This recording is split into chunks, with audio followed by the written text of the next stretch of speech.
Okay, so ituloy ko lang po yung naputol na tanong ni Miss Irene Atienza. So continuation na po ito.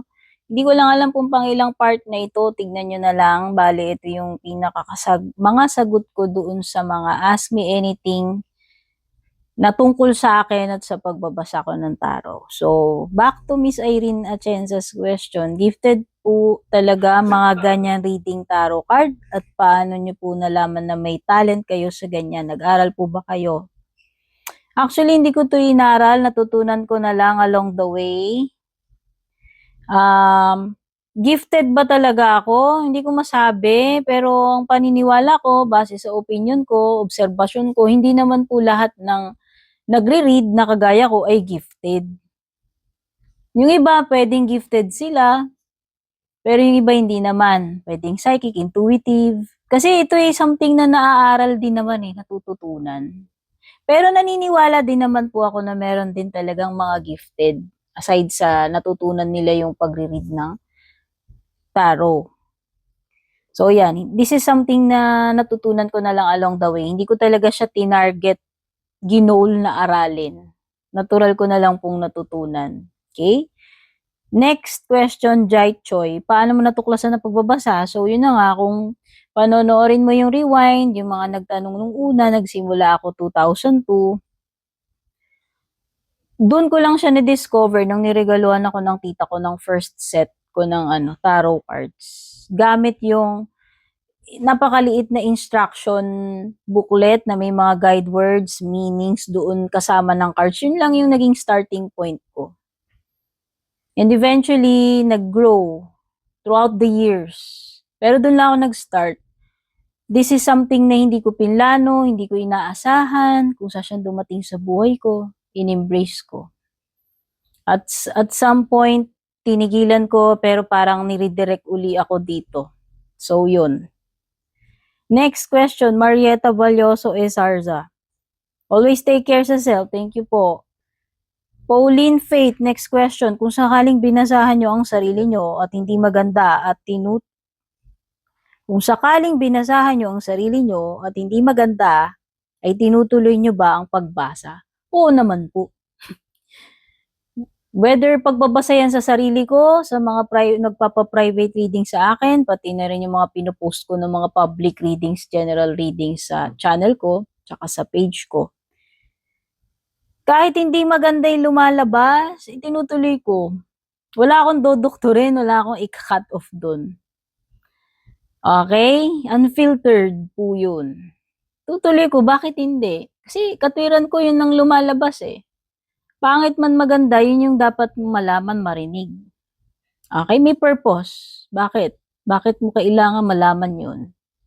Kasi ngayon nga, siguro kaya nga pinapaalam sa'yo. Positive man yan, negative, itutuloy ko pa rin po yan.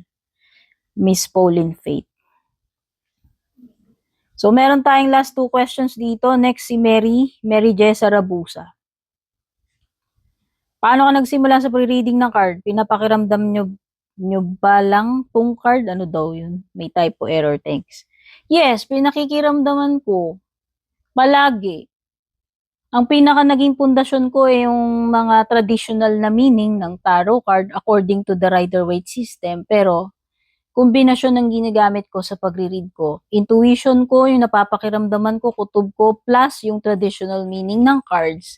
May mga times na binibigyan ko ng priority yung traditional meaning, may mga time na 50-50 kombinasyon, may mga time na mas binibigyan ko ng weight yung intuition ko. So, yun yung mga variables every time na nagbibigay ako ng reading interpretations. Okay? Paano ako nagsimula? Kusa lang dumating sa akin nung niregaluhan ako ng tita ko ng tarot deck 2002. This is something na hindi ko inaasahan. This is something na hindi ko pinlano. Kusa na lang nangyari, dumating sa akin. And in-embrace ko. Last question, Orion Malveda. Hi, Miss Tin. Kailan ka po nag-decide na i-push yung gift of healing nyo or pagiging guide? Naramdaman nyo ba yung calling? Thank you po. First of all, Mr. Mr. Correction, Orion Malveda. Hindi ko talaga iniisip, kino-consider sarili ko or tinitingnan yung sarili ko as a healer. Pero kung yun po yung pakiramdam ninyo, intindi nyo po, okay lang naman po sa akin. Tinatanggap ko naman yun. Pero kumbaga, para sa akin, hindi ko naman kinonsider talaga yung sarili ko na ganun. Although naiisip ko na maaaring yung mga reading ko ay makapagbigay ng guide and healing. No? Naisip ko yun, pero hindi ko tinitignan yung sarili ko talaga as a healer. Okay? So, kailan ako nag-decide? Actually, hindi ako nag-decide eh. Kusa siya nangyari sa akin. Tinanggap ko, in-embrace ko na lang. Bali, 2002 ako nag-start makahawak ng first set ng cards ko.